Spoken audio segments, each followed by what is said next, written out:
Breaking now on Denver 7 News at 6, an arrest after a local deputy was killed by a hit-and-run driver. What we've learned about the young deputy who was on her way to work. The man charged with killing an Arvada police officer is due in court today. How community leaders are paying tribute to Dylan Vakoff ahead of today's hearing. We have to communicate better. It starts with me. Broncos country, Nathaniel Hackett hears you. The head coach vowing to improve after 2 messy games. And Reba McEntire is returning to TV, but don't expect any laughs out of her this time. Never gotten to play the villain, and I've always wanted to. We're talking with the country music superstar about her new show and her memories of Colorado. Yeah, she's checked a lot off of her Colorado bucket list. She's done. Lisa's singing Reba over here now, though. So all commercial break. Yes, get ready, guys. Yeah. I just love her accent. Yeah. Oh, I know.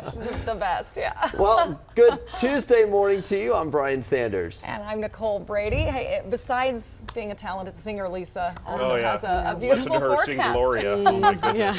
Make your ears bleed. Gloria. Yeah, no, stop. a little tone deaf. But we do have a good forecast for you. Take a look. Now it's 6:01. We have rain on the way. Not today. Today, you're going to find some sunshine. It's a beautiful start to our morning. 50s at the bus stop early on.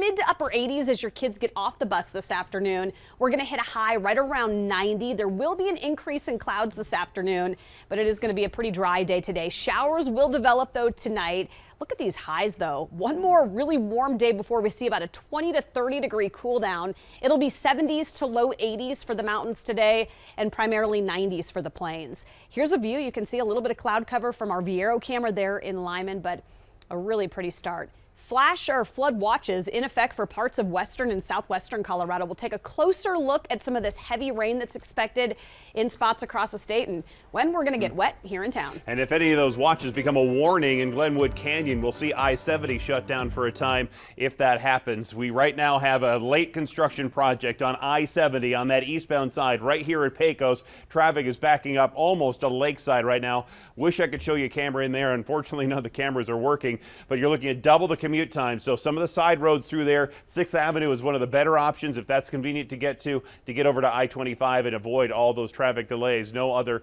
information from the CDOT when they're going to get all those lanes open. Over on Wadsworth, if you hear this is the earlier water main break that was spewing water all over the place this morning. All lanes, well, lanes are open. You can go through Wadsworth over by 40th, but you will see that work that continues here this morning. And then I'll take you to I-76, and you can see how the traffic is just crawling right now, getting down to late construction that we had down by 74th Avenue. So this is off to a busier start, 20 or so minutes getting down to I-25.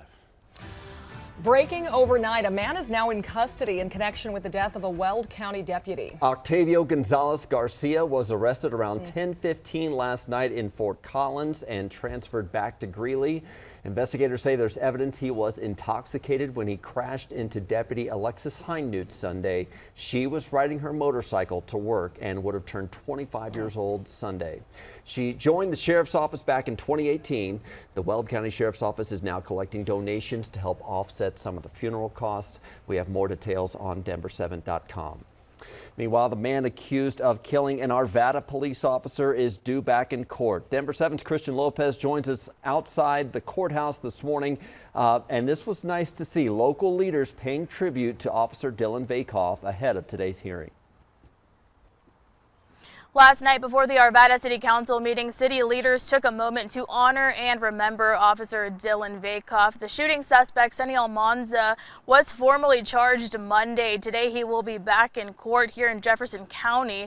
He is currently facing 11 charges in the September 11th shooting that killed Officer Vakoff and injured another woman, Mercedes Lopez. Almanza was also shot during the exchange, but he was taken into custody after he was released from the hospital. His charges include first-degree murder of a peace officer and criminal attempt to commit murder in the first degree. We know the entire community has been mourning the loss of Officer Vakoff. Last night, Arvada's Mayor Mark Williams took a moment to remember Officer Vakoff, calling him a, quote, homegrown hero. It's particularly hard for us in Arvada because it was the second line of duty police officer death in 15 months. This reopened wounds for our police department, for our city team, for each of us on city council, and our entire community. Almanza is currently being held at the Jefferson County Jail without bail, and during that court appearance today, he will be read all of his charges. We are live in Golden this morning. I'm Christian Lopez, Denver 7. Thank you, Christian.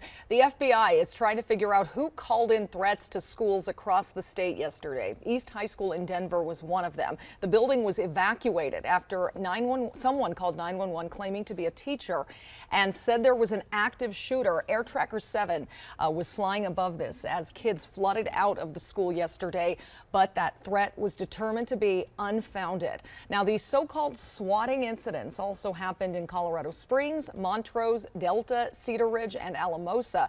Investigators say the 911 calls all came in around the same time and were from the same phone number. Well, this was a very real concern. Adams County investigators are trying to figure out why a high school student brought a handgun to school. Police put Adams City High School on lockdown yesterday, but fortunately no threats were ever made. We have 5 days to go till the next Broncos game, so for now we're still going to focus on the last one, I guess. Well, yeah, it doesn't take a lot to Monday morning quarterback some of the questionable calls by Nathaniel Hackett, the head coach. And if you watch the game, you know what we're talking about. Questionable play calling, the use of timeouts, the clock management to the point fans were counting down the game clock. Well, yesterday, Hackett seemed to realize just how bad it looks and promises to do better. You know, everybody's good. We just have to, work things out together. We have to communicate better. It starts with me and then getting the proper information that I need. I get excited. I'm a little aggressive at times, and then sometimes that might not be the right decision. And so I just need to be sure that all the right information is given to me at the right time so we can make the right decision for those. And that's just got to be better. Yeah, fans will be watching with a microscope so close. Going forward. We do have some good news about player injuries. Patrick Surtain and Jerry Jeudy are back today, and there's a strong possibility they will both play Sunday against the 49ers. Kickoff is at 6:20, a primetime game at Empower Field.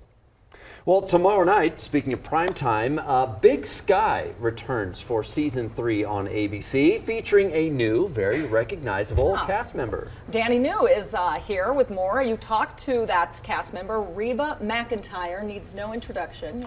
Yeah, that's fair. And honestly, though, this is Reba like you've never seen her before. You're not used to seeing her play a character like this because Big Sky, as you're aware, is about private investigators in Montana. And when the team gets a call about a missing person on a trail, the outfitter for that trail seems a little too nonchalant about a disappearance.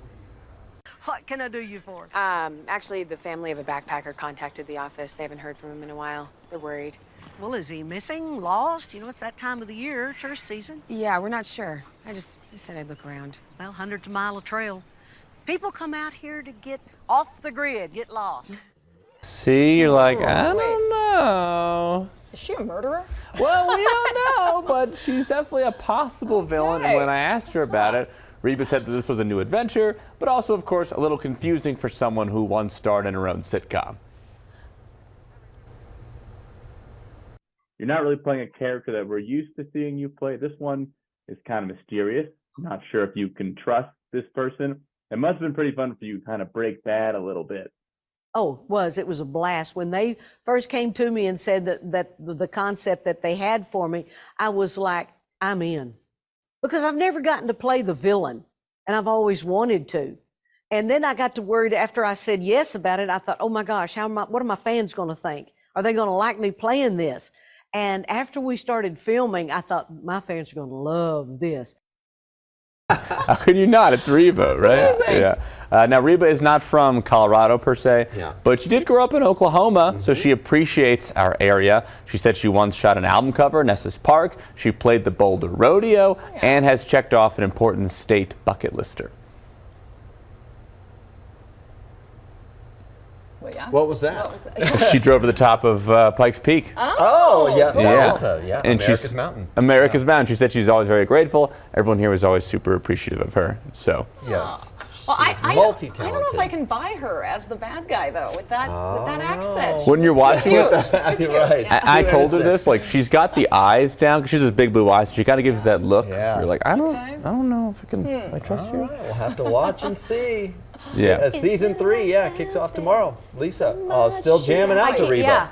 I've got her playing on repeat in that. Yeah, so many good songs. It'll be fun to see. Right now we have here at home some dry conditions. You're going to find, though, by tonight into early tomorrow morning, scattered showers for the mountains. It's going to be our first spot for some rain. Increasing clouds here in town. So one more day of 90-degree heat before everything cools down.